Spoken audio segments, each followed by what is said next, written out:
Hello and welcome. In this video, we are going to learn about name templates in XSLT. In our previous video, we had seen how to transform the data to greet the users. For example, in our request, we had n number of names, and in response, we used to send the greetings like Hi Raj, Hi Omar, Hi Lily, Hi Mark. Now, what we had done is we had straight away mapped by concatenating the name and the title and mapping to greetings in the output.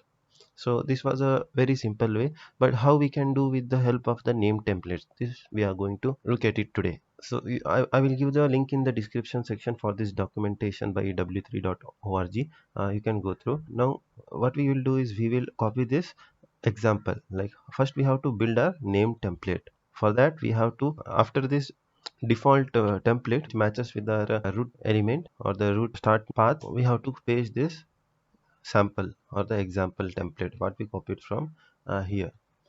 Now let me format this. Now for our case we want two parameters. One is a title,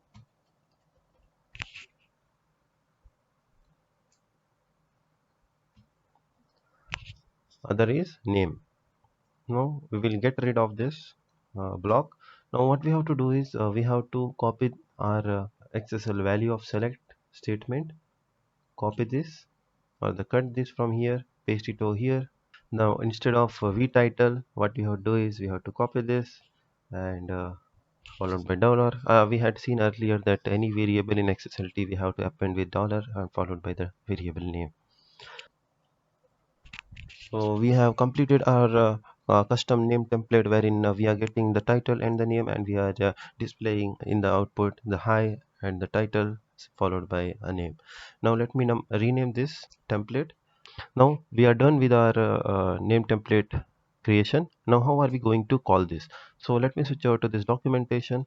There is this call template. We have to copy this.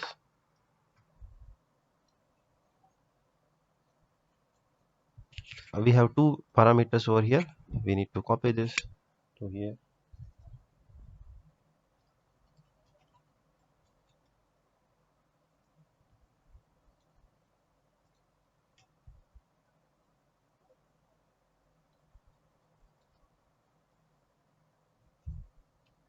What we have done is inside this greeting tag we are calling this template, which is nothing but learning greeting name template, wherein we are passing the title and the name, what is within the particular loop. Our input will have n number of name and the titles, and the job of this template will be displaying the greetings. Now let me validate this.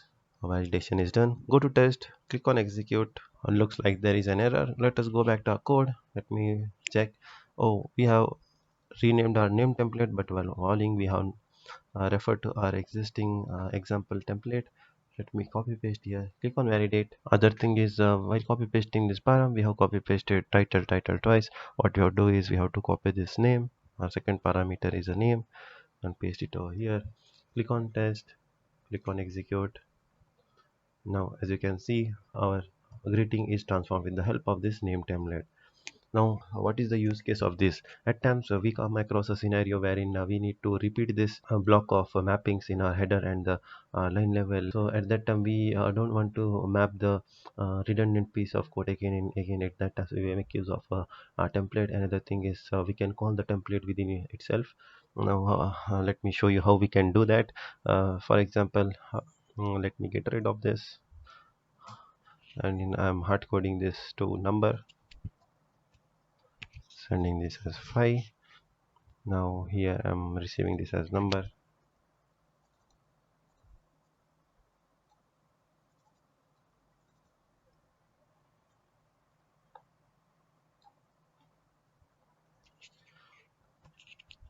I will remove this and print the number. Switch over to test, click on execute.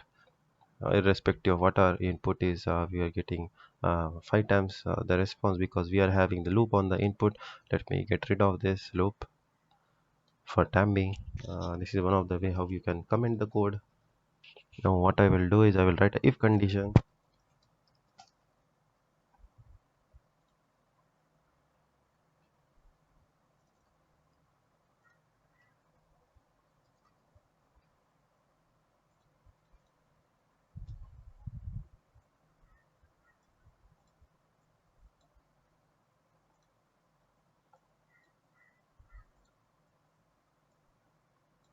If the number is greater than 1, I'm calling this template within itself, that is by subtracting 1.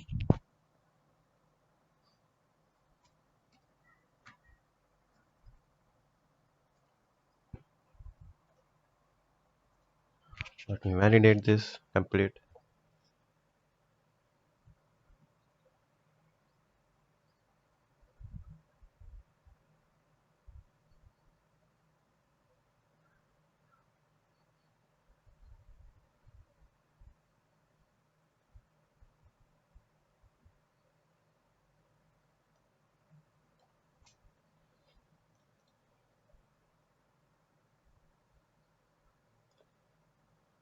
Click on execute.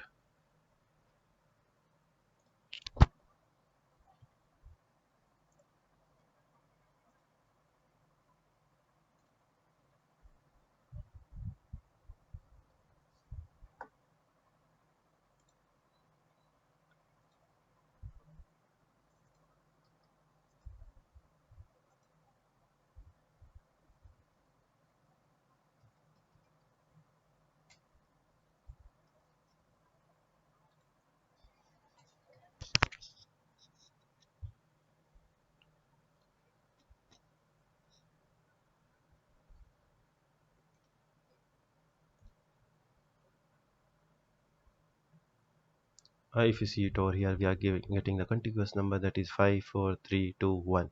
What this piece of code does is I'm passing the number 5, and this template, it is printing the number. Next, what it is doing, it is calling this template within the template. If the number is greater than 1, when we are passing it as a 5, the and it's checking if it is greater than 1. Yes, then it is reducing it by 1, that is 4 4 is passed, it is printing 4.